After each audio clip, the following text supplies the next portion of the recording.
नमस्कार, आप देख रहे हैं मनी सेंट्रल और मैं हूं आपके साथ विशाल शर्मा। अमेरिका और भारत के बीच चल रही ट्रेड डील की बातचीत पर बड़ी अपडेट जो है सामने आई है।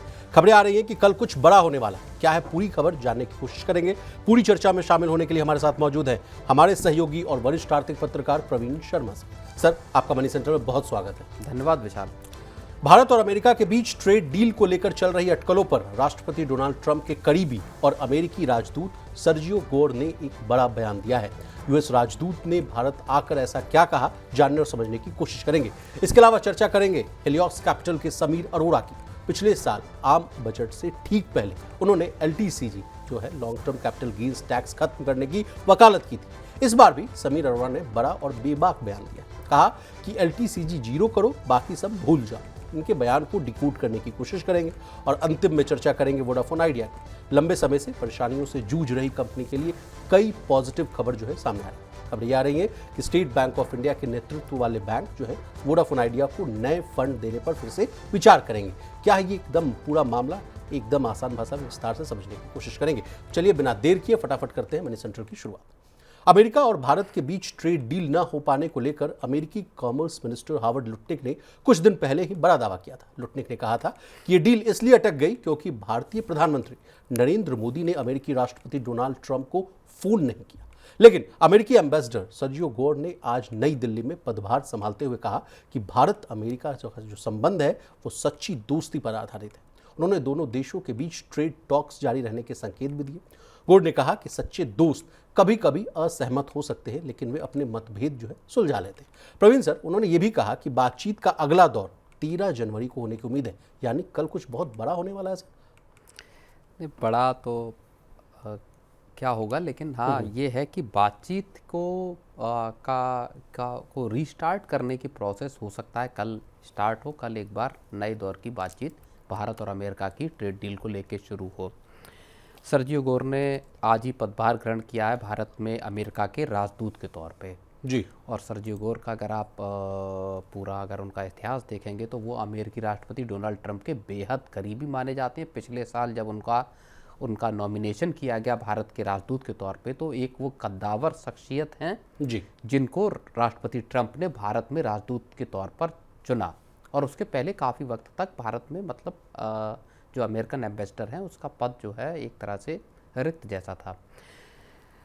अब आप ये समझिए कि बड़ी बात इस वजह से ये है क्योंकि जब हावर्ड लुट्निक का जो बयान आया जिसमें उन्होंने कहा कि डील इसलिए ब्लॉक हो गई, इसलिए रुक गई क्योंकि प्रधानमंत्री नरेंद्र मोदी ने अमेरिकी राष्ट्रपति डोनाल्ड ट्रंप को फ़ोन नहीं किया। उसके बाद भारतीय विदेश मंत्रालय की बड़ी प्रतिक्रिया आई जिसमें कहा गया कि साहब 2025 में इतनी दफ़ा 8 बार भारतीय प्रधानमंत्री और डोनाल्ड ट्रंप के बीच में बातचीत हो चुकी है।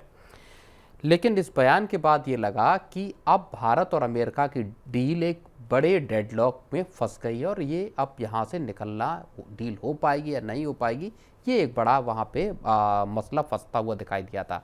आज उस जो एक बहुत बड़ी आशंका थी कि क्या ये डील होगी भी या नहीं होगी, उस आज आशंका पे एक तरह से विराम लगाया और जब उन्होंने पदभार लिया तो उन्होंने उसके पहले जो बात की उसमें इस बड़ा संकेत इस बात का दिया विशाल। जैसे ही सर ये संकेत आया, देखिए इंडियन शेयर मार्केट की मैं बात कर रहा हूँ, जबरदस्त रिबाउंड। मैं पीसीआर से अनुरोध करूंगा कि निफ्टी का प्लीज अगर कोशिश कीजिए कि चार्ट दिखा सके सर। आज का अगर लो जो था 25,473 का लो था निफ्टी का, वहां से जो देखिए ऑन स्क्रीन खरीदारी देखने को मिली और देखिए ऑल टाइम हाई के आसपास, अगर मैं गलत ना हूं तो आप करेक्ट कीजिएगा, तो 25,790 के आसपास जो है आज के जो है डेज हाई के आसपास जो है वो ट्रेड करता हुआ नजर आ रहा है। 25,790 के आसपास 106 अंकों की जो है बढ़त के साथ जो है ट्रेड करता हुआ दिख रहा था और वहीं पे जो आसपास वो क्लोज होता हुआ दिखा है। और कहां से आई सबसे ज्यादा मजबूती, मैं वो भी आपको बता दूं, निफ्टी IT सेक्टर की जो कंपनियां हैं उनमें जोरदार जो है वो तेजी देखने को मिली, रिकवरी देखने को मिली। इसके अलावा सर जो बैंकिंग शेयर्स थे उनमें भी जोरदार जो है रिकवरी देखने को मिली थी। सर अच्छा संकेत मिल रहा है। नहीं, बिल्कुल बड़ा एक पॉजिटिव इंडिकेशन इस तरह का मिला जिसमें एक बड़ा खतरा दोनों देशों की ट्रेड डील के बीच में आते हुए दिखाई दिया था।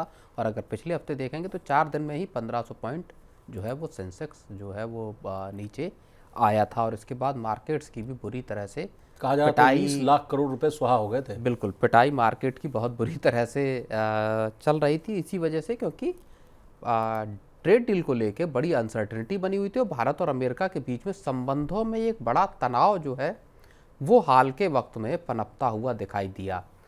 तो आज उन सब चीज़ों पे एक तरह से एक बड़ा ब्रेक लगा है और नए सिरे से ट्रेड डील की बातों को का, और उससे पहले राष्ट्रपति ट्रंप का भी एक बयान आया था।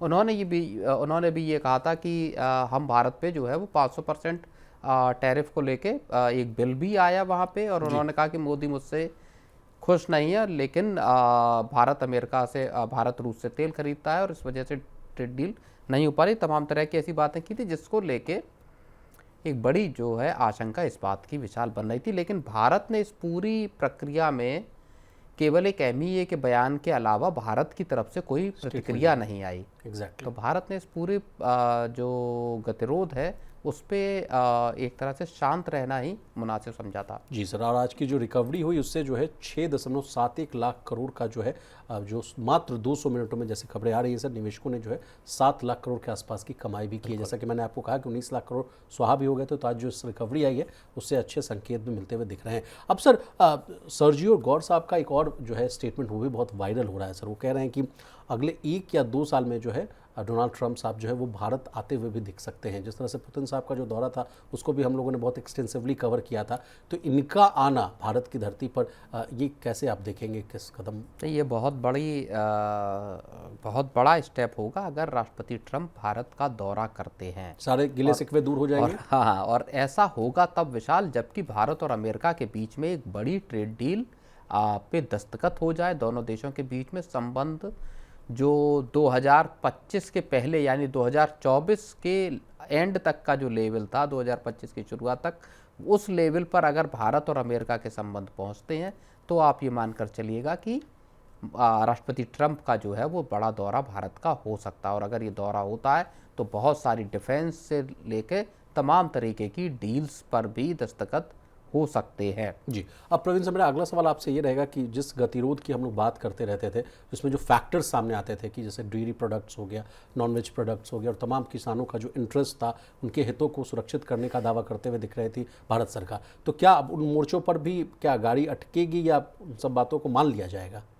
नहीं, मुझे नहीं लगता कि सरकार जो है वो कृषि और डेयरी को लेके जो साफ तौर पे सरकार कई बार इस बात को दोहरा चुकी है, कॉमर्स मिनिस्टर भी दोहरा चुके हैं और बाकी भी सरकार के अलग अलग तरफ से ये चीज़ें साफ तौर पे आ चुकी हैं कि जो इंडियन इंटरेस्ट है, जो किसानों के हित हैं, उनके साथ सरकार असल में कोई समझौता करने वाली नहीं है। तो भारतीय जो एग्री मार्केट है उसका कितना एक्सेस अमेरिकन कंपनियों को मिलने वाला है, या जो डेयरी मार्केट है उसमें कितना एक्सेस अमेरिकन कंपनियों को मिलेगा, ये मुझे लगता है कि एक बड़ा सवाल है। और अमेरिका इसी बात पे सबसे बड़ा गतिरोध भी है कि साहब आप हमको एक्सेस दीजिए, बहुत कम टैरिफ पे अमेरिकी कंपनियों को इजाज़त दीजिए। भारत उसके लिए राज़ी नहीं है। मुझे लगता नहीं कि भारत इस मसले पर कोई बहुत बड़ी रियायत अमेरिका को देने की स्थिति में है।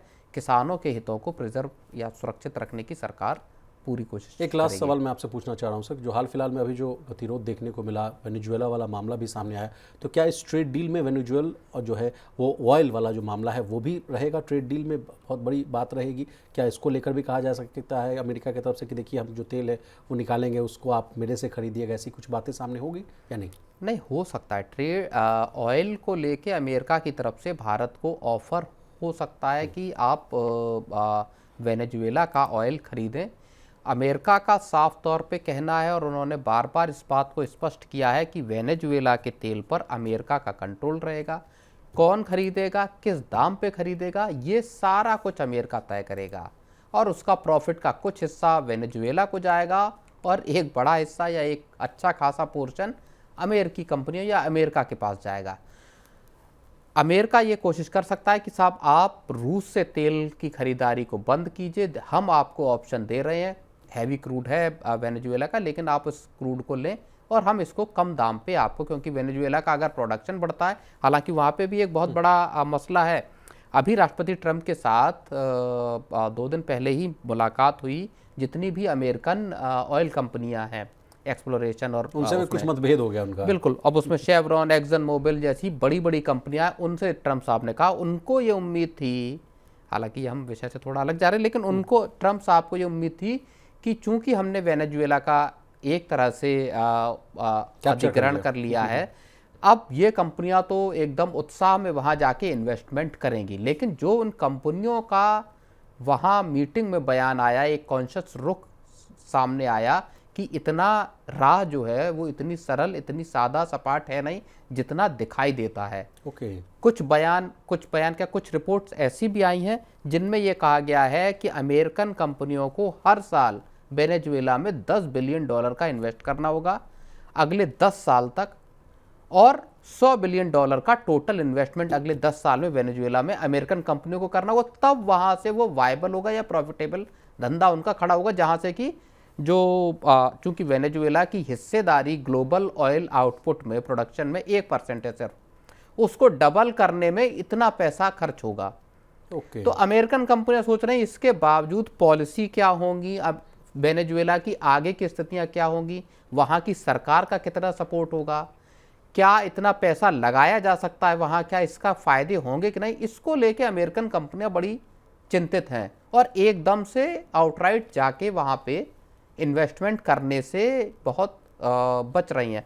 तो ये पूरा मसला है। अमेरिका जरूर चाहेगा कि भारत रूस की सप्लाई से बचकर वेनेजुएला का हमसे तेल खरीदे। लेकिन सर हमको फायदा होगा क्या नहीं रशिया से जो अगर सस्ता भारत के लिए, देखिए भारत साफ तौर पे ये बात कह चुका है, 1000 दफा भारत ने इस बात को कहा है कि हम दुनिया के उस किसी भी मुल्क से तेल ले लेंगे जहां से सस्ता पड़ेगा, जहां से हमारा इंपोर्ट बिल कम होगा।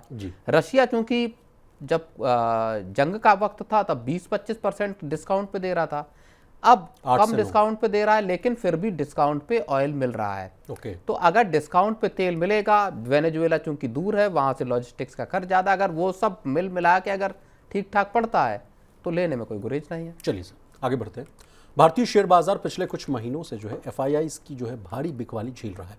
विदेशी निवेशकों की बेचने की रफ्तार इतनी तेज है कि उन्होंने जो है बाजार के जो सेंटिमेंट, लिक्विडिटी और विदेशी मुद्रा भंडार तक पर जो है असर डाल दिया है। अब विदेशी निवेशकों की लगातार बिकवाली और बाजार में बिगड़ते सेंटिमेंट को देखते हुए सरकार जो है विदेशी पेंशन फंड और एंडोमेंट्स को जो है टैक्स इंसेंटिव देने पर विचार कर रही है। लेकिन इस प्रस्ताव पर हेलियोस कैपिटल के फाउंडर और जाने माने फंड मैनेजर समीर अरोड़ा ने बड़ा और बेबाक बयान दिया है। उन्होंने कहा कि विदेशी निवेशकों को टैक्स छूट देने का पूरा आइडिया गलत दिशा में जाता हुआ दिख रहा है। इससे ना फायदा होगा ना एफआईआईज़ का जो फ्लो है वो सुधरेगा। अरोड़ा साहब का जो है सीधा संदेश है कि एलटीसी जीरो करो, बाकी सब भूल जाओ। अब प्रवीण सर इनके स्टेटमेंट को आप कैसे देख रहे हैं? और मुझे याद है कि ऐसा ही वक्त था 1 साल पहले का, जब हम लोगों ने समीर अरोड़ा साहब के स्टेटमेंट को डिकोड करने की कोशिश की थी। उस समय भी खूब होहल्ला चल रहा था कि बाजार में जो कहाँ से तेजी आएगी भाई, इतनी बिकवाली आ रही है। एफआईआईज़ की पिछले साल का भी डेटा हमारे पास है, 1.65 लाख करोड़ के आसपास का 2025 में एफआईआईज़ का सेलिंग है। 2024 की भी बात की जाए तो उस समय भी 1-1.5 लाख के आसपास की जो है बिकवाली देखने को मिल रही थी। उस समय वैसी बात थी कि इन चीज़ों को आप हटा दीजिए, टैक्स बहुत ज़्यादा है, अगर हटा देंगे तो बाजार चलने लगेगा। आप क्या सहमत है सर? और बजट के ठीक पहले ऐसी बातें करना कैसे देख रहे हैं? नहीं, देखिए 2024 के जो जुलाई का जो बजट आया था, पूर्ण बजट जो आया था मोदी सरकार के चुनने के बाद, उस बजट में एलटीसीजी को टैक्स को बढ़ाने का जो है प्रपोजल आया था, जिसमें 10% से बढ़ा के 12.5% कर दिया गया था और शॉर्ट टर्म वेट टैक्स को आपका 15% से बढ़ा के 20% कर दिया गया था। तो 2 ये बड़े बदलाव किए गए थे और उसी के बाद अक्टूबर से हमने ये देखा कि मार्केट्स में बड़ी गिरावट, फिर सितंबर 2024 के बाद, सितंबर खत्म हुआ, 27 सितंबर को मार्केट का हाई था, उसके बाद से जो मार्केट गिरे तो वो पूरा 25 निकल गया, एक तरह से 26 की शुरुआत हो गई। मार्केट्स के हालात यहाँ पे सुधरते हुए दिखाई नहीं दे। बीच में अलग अलग चीज़ें भी आई, आपका ट्रेड का मसला भी आया, लेकिन एलटीसीजी को लेके समीर अरोड़ा ने तब भी बोला था, जैसा आप बता रहे हैं कि हम लोगों ने उसको डिस्कस भी किया था कि साहब मार्केट्स के गिरने के पीछे सबसे बड़ी जो वजह है वो ये है टैक्स का, यहाँ का सिस्टम, जो आप इतना भारी भरकम टैक्स ले रहे हैं और ख़ास तौर पर विदेशी निवेशकों से। तो अब जब विदेशी निवेशकों के लिए भारत में अगर आप पोस्ट टैक्स अगर रिटर्न देखेंगे तो वो जब हल्के पड़ जा रहे हैं, दूसरे मार्केट्स में उससे अच्छे रिटर्न मिल रहे हैं, तो वो यहाँ क्यों रुकेंगे?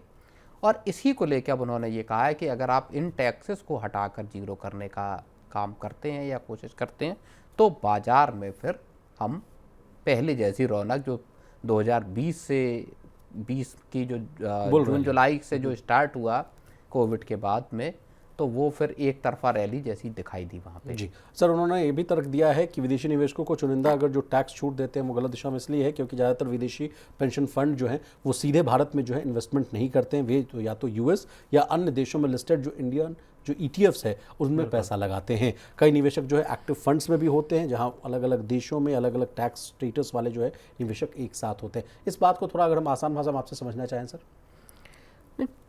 जी।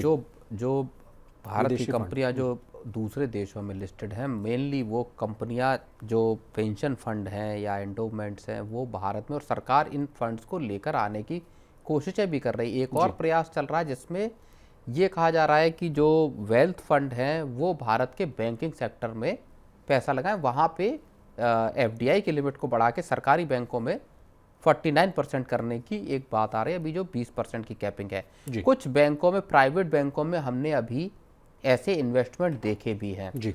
तो ये पैसा लंबे वक्त की FDI साबित हो सकता है, लेकिन अगर आपको लॉन्ग टर्म का FII का इन्वेस्टमेंट चाहिए, इक्विटी मार्केट में चाहिए, तो आपको इस तरह के जो टैक्सेस हैं उनको यहाँ पे थोड़ा मॉडरेट करना पड़ेगा। इनको टैक्स इंसेंटिव देने का उनको खास तौर पे ये कहना है समीर अरोड़ा का कि उससे कोई खास फर्क पड़ने वाला नहीं है। और केवल LTCG नहीं, STT भी यहाँ पे एक बड़ा मुद्दा है, मसला बना हुआ है विशाल। अब प्रवीण सर, FIIs की बात हो रही है, FIIs की सेलिंग की बात हो रही है, उनके सेंटिमेंट्स की बात हो रही है, तो एक तर्क ये भी आता है कि लोग कहते हैं कि भारतीय बाजार का जो वैल्यूएशन है वो थोड़ा हाई है। और तमाम मैं जितने भी रिपोर्ट्स पढ़ता हूँ, विदेशी फंड्स वाले भी जो रिपोर्ट्स आते हैं वो भी कहते हुए दिख रहे हैं कि कहीं ना कहीं वैल्यूएशन को लेकर मामला जो है अटकता हुआ दिख रहा है। इसलिए यहाँ से जो फंड्स है वो निकल कर जो है डेवलप्ड इकॉनमीज़ में जा रहे हैं, इमर्जिंग इकॉनमीज़ में अब नहीं रह रहा है पैसा। इसके पीछे आप क्या तर्क देख रहे हैं और क्या फैक्टर्स हैं बॉस? नहीं, एक तो देखिए जो टैक्स स्पेस है, ख़ासतौर पे पिछले अगर कुछ आप महीनों को देखेंगे जी, तो एनवीडिया जैसी कंपनियां जो टेक्नोलॉजी सेक्टर में हैं, AI में जो हैं, उन कंपनियों में एक बबल की जो बात आ रही है, लेकिन पैसा वहाँ पे ज़रूर जा रहा है। दूसरी बात यह है कि भारतीय बाज़ार, अगर आप रिटर्न को देखेंगे तो ओवर वैल्यूएशन का मसला आप ये समझ कर चलिए कि 2024 से ही चल रहा है कि ओवर वैल्यूड है। इंडियन मार्केट्स ज़्यादा वैल्यूएशन पे हैं दूसरे अपने पीयर मार्केट्स के मुकाबले, और US का मार्केट ज़्यादा अच्छा यहाँ पे रिटर्न दे रहा है, या बॉन्ड भी वहाँ पे ज़्यादा अच्छे रिटर्न दे रहे हैं। तो इस वजह से मार्केट्स को लेके एक ओवर वैल्यूएशन का जो बात है वो बार बार अभी कही जा रही है। सर, STT वाली बात आपने कही तो उसको लेकर भी इन्होंने कहा कि अगर इसको थोड़ा बदलाव कर दिया जाए तो कहा जा रहा है कि बेवजह का जो स्पेकुलेशन है वो थोड़ा कम होता हुआ दिख जाएगा। लेकिन FNO ट्रेडिंग वॉल्यूम भी घटने की बात कही जा रही है समीर अरोड़ा साहब के हिसाब से, जो कि सेबी का जो लक्ष्य है उससे थोड़ा सा वो नीचे जाता हुआ दिखेगा। तो सर, STT को छूना सही होगा या नहीं? नहीं, देखिए STT को असल में पिछले बजट में डबल किया गया, और जो FY 24-25 में अगर आप देखेंगे तो 53,300 करोड़ रुपए के आसपास का कलेक्शन STT से सरकार को हुआ। 80,000 के आसपास की उम्मीद भी थी सर। हाँ बिल्कुल, और तब हम लोगों ने इस चीज़ को लेके किया था, अगले साल का 80,000 करोड़ रुपए का कामत साहब का भी एक स्टेटमेंट आया था बीच में। अब इसी साल अगर आप देखेंगे मौजूदा फिस्कल में, तो सितंबर 2025 तक 26,300 करोड़ रुपए STT से सरकार जुटा चुकी है, अप्रैल से लेकर सितंबर तक। और माना ये जा रहा है कि 2025-26 में इस मौजूदा फिस्कल में लगभग 78,000 करोड़ रुपए सरकार STT से जुटा लेगी। तो 80,000 करोड़ नहीं, लेकिन 78,000 करोड़। तो सरकार के लिए कमाई का असल में ये बड़ा मसला है, लेकिन STT इन्वेस्टर्स को जरूर पिंच कर रहा है विचार। एग्जैक्टली। चलिए, उनको अगर कम किया जाए, बजट पे सारी जो है निगाहें होंगी सर, अगर कम किया जाए तो जो है लोगों को फायदा हो सकता है। चलिए सर, आगे बढ़ते हैं। कर्ज संकट से जूझ रही टेलीकॉम कंपनी वोडाफोन आइडिया को DOT यानी डिपार्टमेंट ऑफ टेलीकम्युनिकेशन से लेटर मिला। लेटर के अनुसार कंपनी को फाइनेंशियल ईयर 2006-07 से फाइनेंशियल ईयर 2018-19 तक के EGR बकाया के लिए एक पेमेंट प्लान मिला। कहा गया कि पहला जो चरण है वो मार्च 2026 से मार्च 2031 तक हर साल अधिकतम जो है आपको 124 करोड़ चुकाने हैं। दूसरे चरण में यानी मार्च 2032 से मार्च 2035 के बीच सालाना जो है आपको 100 करोड़ का पेमेंट करना हो। वहीं तीसरा चरण जो था वो बताया गया कि बचा हुआ पैसा जो है आप मार्च 2036 से मार्च 2041 के बीच बराबर किस्तों में आपको देना हो। इसके अलावा सर कहा जाएगा कि सरकार एक कमेटी बनाएगी जो EGR देनदारियों की दोबारा जांच करेगी। अगर बकाया राशि में कोई भी बदलाव होता है तो उससे जो है 2036 से 6 साल के भीतर चुकाना होगा। इस खबर के आने के बाद सर VI के शेयरों में जबरदस्त तेजी आई थी। इसी बीच सिटी की भी एक रिपोर्ट आई। प्रवीण सर, चूंकि VI का पूरा मामला है तो आपसे एकदम समझना चाहते हैं कि ये मामला है क्या?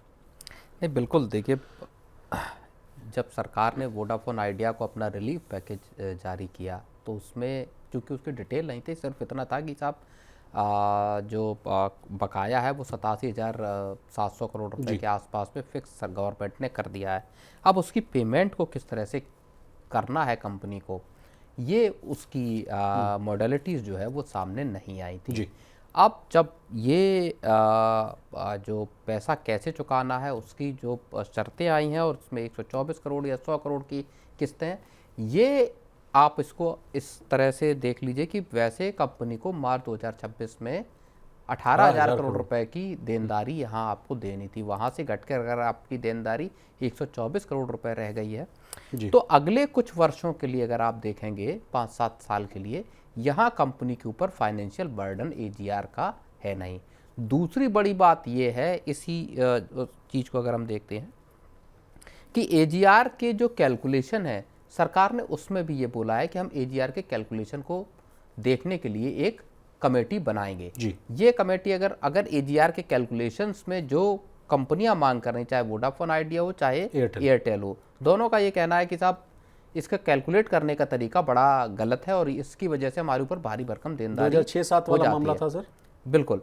तो अब अगर यहाँ पे कुछ कैलकुलेशन में सरकार बदलाव करती है और उसकी वजह से अगर देनदारी में बड़ी गिरावट आती है, तो ये और एक एडिशनल रिलीफ कंपनी के लिए साबित विशाल होगी। जी। अब सर ये कहा जा रहा है कि वो जो बैंक्स जो है फिलहाल अभी जो है कॉल वेटिंग मोड में हैं। उनको लग रहा है कि अब वीआई को पैसा दिया जाए या ना दिया जाए, तो ये कॉल वेटिंग वाला मामला क्या है सर, ये भी बता दीजिए। और कुछ रिपोर्ट ये भी कह रही हैं कि सेबी के सॉरी माफ़ कीजिएगा, एसबीआई जो है उसके लीडरशिप में कोई बैंक्स आ सकते हैं और वो इनको भी थोड़े सा जो है रिलीफ पैकेज आसपास दे सकते हैं। दोनों मामलों को समझाइए सर, बैंक से जुड़ा हुआ मामला है। नहीं, देखिए, एसबीआई की अगुवाई में अगर कंसोर्शियम कोई फंड देने की कोशिश करता है, बैंकों के लिए जाहिर तौर पर चूंकि स्थितियां अभी बहुत साफ है नहीं, कंपनी के ऊपर लायबिलिटी असल में उतनी ही है, 2 लाख करोड़ के आसपास। हाँ, और जो एजीआर का बकाया है वो भी बदस्तूर उतना ही रहेगा जो जितना तय किया जिस गया दिन था। ये खबर आई थी आपने तो बताया भी था कि विशाल इसको बस मात्र जो है फ्रीज किया गया है, इसको ये ना समझा जाए कि बड़ा राहत मिला है। हाँ बिल्कुल, और उसके लिए आपका टाइम फ्रेम बढ़ा दिया है कि साहब 1 हफ्ते में आपको पहले पैसा देना था, अब आपको कर दिया कि आप 1 महीने में दे दीजिए पैसा। फर्क इतना ही है, लेकिन आपको पेमेंट तो पूरा करना है। तो वो बदलाव इसी चीज़ को असेस, दरअसल जो जितने भी बैंकर्स हैं उनको वो असेस कर रहे हैं कि क्या हमारी फंडिंग देने के बाद से कंपनी के रेवेन्यू, कंपनी के जो मार्जिन्स है वो सुधरेंगे, कंपनी का क्या आरपू सुधरेगा और क्या कंपनी टर्न अराउंड करने के पोजीशन में आ पाएगी। इसलिए बहुत सतर्कता के साथ, क्योंकि आपको सामने दिख रहा है कि एक बहुत बड़ी मुश्किल में फंसी हुई कंपनी है, भले सरकार का फैसला है, लेकिन अभी भी एक लंबा सफर कंपनी को तय करना है विशाल। जी जी। इसी बीच सिटी की जो एक रिपोर्ट आई है सर, उन्होंने बाई हाई रिस्क वाली जो कॉल दी है और 15 रुपये जो है प्रति शेयर का जो टारगेट रखा है, तो ये देखना होगा सर कि अभी 11-12 के आसपास तो ट्रेड करता ही रहता है। जब भी कोई खबरें आती हैं सर तो 9 रुपये के भी आसपास आ जाते हैं हुजूर, और उसके बाद जो है एक बैग से 12 रुपये के आसपास भी आ जाते हैं। वोलेटिलिटी अपने एकदम चरम पर है, लोगों का पैसा तगड़ा जो है फंसा हुआ है। और कई तो मैं स्टॉक मार्केट एक्सपर्ट से बात करता हूँ, कहते हैं कि रिटेलर्स का जो पार्टिसिपेशन है वीआई में एकदम मतलब समझिए कि सबसे अधिक है वीआई को लेकर, इसलिए जो खबरें का जो फ्लो भी रहता है सर वो भी बहुत अधिक देखने को मिलता है सर। लेकिन एक लास्ट सवाल आपसे मैं पूछना चाहता हूँ, 2026 की शुरुआत भी हो गई है, आप कैसे देख रहे हैं सर तमाम खबरों के बीच? अब इनको जो ये जो पिछले साल से जो चीखते रहते थे कि भाई हाँ कुछ ऑपरेशनल जो है काम करने में बड़ी दिक्कत आ सकती है फाइनेंशियल 26 से, वो कुछ ठीक होती हुई दिखेगी क्या? नेटवर्क एक्सपेंशन, नेटवर्क में सुधार, तमाम तरह की जो चीज़ें हैं उनमें कुछ बदलाव दिखेगा आपको, क्या लगता है? देखिए, अभी एक तो प्रमोटर ने कुछ पैसा डाला है 5,000 करोड़ रुपए के आसपास, ऊँट के मुंह में जीरा है सर।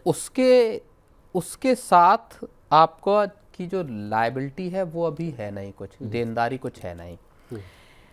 अब इस 5,000 या 6,000 करोड़ रुपए से काम कुछ बहुत ज़्यादा बनेगा नहीं। कंपनी को अर्जेंटली ज़रूरत होगी 25,000 26,000 करोड़, जिसकी कंपनी मांग कर रही है कि ये बैंकों से कर्ज मिले। कंपनी को उसकी ज़रूरत है ताकि अपने 4G 5G और बाकी की जो सर्विसेज हैं उसको कंपनी अपग्रेड कर सके, उसका एक्सपेंशन कर सके। कोई कंज्यूमर किसी कंपनी के साथ तभी रुकेगा जब उसको वहाँ बेहतर सर्विस मिलेगी, कॉम्पिटिटिव प्राइस पे मिलेगी। तो कोई अगर ग्राहक आपके पास रुक रहा है या आपकी सर्विसेज ले रहा है या उसके लिए भुगतान कर रहा है, वो वैसा तभी करेगा जब उसको आपका प्राइस कंपटीटिव लगेगा और सर्विसेज बेहतर होंगी। जी। यही मानक है एक आम कंज्यूमर के लिहाज से अगर हम देखें। यहाँ इन मोर्चे पर अगर फंडिंग मिलती है बैंकों से, चाहे एसबीआई का अगुवाई में बैंक कुछ इकट्ठे हों और तब पैसा दें, या और बैंक दे कुछ पैसा, लेकिन पैसे की ज़रूरत होगी ताकि सर्विसेज बढ़ें। और जो अभी हमने पिछली मनी सेंट्रल में भी डिस्कस किया था कि 35 लाख जो है सब्सक्राइबर जो है वो थर्ड क्वार्टर में जाने की आशंका है कंपनी की। ये एक बहुत बड़ा डर है, क्योंकि कई जो तिमाहियों के बाद इतना बड़ा नंबर हम वहाँ पे, क्योंकि बीच में नैरो डाउन हुआ था। ये कंपनी को इस पे जो एग्जिट वाला टैप है, यहाँ पे कंपनी को इसको रोकने की ज़रूरत है। इसकी भरपाई असल में पैसों से और सर्विसेज के एक्सपेंशन से ही होगी। मैं जहाँ तक समझ पा रहा हूँ सर, कंपनी दोराहे पे खड़ी है। एक तरफ अगर मान लीजिए जो अपने सब्सक्राइबर्स को रिटेन करे, तो उसके लिए अगर मान लीजिए प्लान्स की कीमत अगर कम करे तो आरपू की तरफ में उनको झटका लग सकता है। प्राइस तो कम नहीं कर सकते। ये किसी टेलीकॉम कंपनी, ये किसी कंपनी के पास ऑप्शन नहीं है कि वो यहाँ से प्राइस वॉर स्टार्ट करे। टेलीकॉम सेक्टर देखिए, एक मोटी बात समझिए, टेलीकॉम सेक्टर अब प्राइस वॉर के दौर से बाहर आ गया है। ये प्राइस वॉर 2014-15 इस ड्यूरेशन में भले चला, लेकिन अब वो प्राइस वॉर वाली स्थितियाँ नहीं है। अब प्राइस बढ़ेंगे, और हमने 2024 में भी देखा जब प्राइस बढ़े। इस साल फिर प्राइस जो टैरिफ है वो बढ़ने की वो है, और कंपनी के पास तर्क है कि साहब दुनिया भर में आप कहीं ढूंढ लीजिए, सबसे सस्ती सर्विसेज हम दे रहे हैं। तो कीमतें वोडाफोन आइडिया भी बढ़ाएगी। यहाँ पे बात यह है कि कौन ब्लिंक पहले करता है, कौन पहले टैरिफ हाइक का फैसला करता है। एक बढ़ाएगा, दोनों के दोनों, बाकी के जो दो हैं ऑपरेटर्स वो तुरंत टैरिफ हाइक करेंगे। टैरिफ हाइक होने की ही जो ज़्यादा है, और ऐसे में सर्विसेज को बेहतर बनाना ही एकमात्र ऑप्शन है जो वोडाफोन आइडिया के पास है, जिसमें ज़रूरत होगी उसको अच्छे खासे कैपिटल की विशाल। जी, मैं 300 रुपये के आसपास से देख रहा हूँ सर 84 डेज़ के प्लान को लेकर, 399 के आसपास। अब ये 900 के आसपास आ गया, लेकिन नेटवर्क कनेक्टिविटी को लेकर अभी भी जो है हमारे व्यूअर्स ही जो है मनी सेंट्रल के जो है कमेंट सेक्शन में लिखते रहते हैं कि अभी आप नेटवर्क की क्वालिटी देख लीजिए, मेट्रो में बैठे हैं तो वहाँ नहीं चलता है। अगर घर के अंदर अगर मान लीजिए अंदर वाले रूम में आप बैठे हुए हैं तो वहाँ आपको नेटवर्क जो है अच्छी नहीं मिल रही। लेकिन रेट्स बढ़ाने की तो बात होती है सर, लेकिन नेटवर्क में कब सुधार होगा ये देखना होगा सर। चलिए सर आगे बढ़ते हैं। बीते कुछ सालों में भारत का बैंकिंग सिस्टम बहुत तेजी से बढ़ा हुआ है। एसबीआई रिसर्च की एक रिपोर्ट कहती है कि फाइनेंशियल ईयर 2015 से 2025 के बीच बैंकों की जो है कुल डिपॉजिट्स में 85 लाख करोड़ से जो है बढ़ोतरी हुई है, और ये बढ़कर कहाँ गया 241 लाख करोड़। जबकि बैंकों द्वारा दिए गए कर्ज यानी एडवांसेस जो हैं 67 लाख करोड़ से बढ़कर 191 लाख करोड़ तक पहुंच गए। इससे साफ पता चलता है कि बैंक अब पहले से कहीं ज़्यादा जो है कर्ज दे रहे हैं। लेकिन प्रवीण सर, बैंकिंग सिस्टम का आकार तो तेजी से बढ़ा, लेकिन कुछ राज्य जो हैं उड़ीसा, बिहार, झारखंड और पश्चिम बंगाल में कर्ज की जो रफ्तार है वो कमजोर पड़ी हुई है।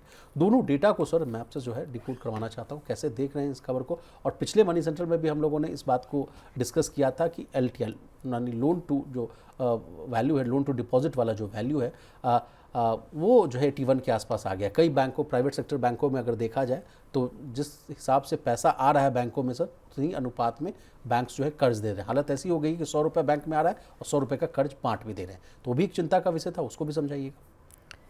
नहीं देखिए, बैंकों का में डिपॉजिट और क्रेडिट जी, और उसके साथ के दूसरे सारे फाइनेंशियल, अगर आप केवल हम बैंकों तक अगर बात न सीमित रखें, हम पूरे देश की पूरी जो फाइनेंशियल इन्वेस्टमेंट और बाकी चीज़ों को अगर हम एक बार समझने की कोशिश करें, तो 2005 से लेकर 2025 तक का टाइम भारत की एक तरह से इस पूरी की पूरी ग्रोथ की कहानी को दिखाता है विशाल जी।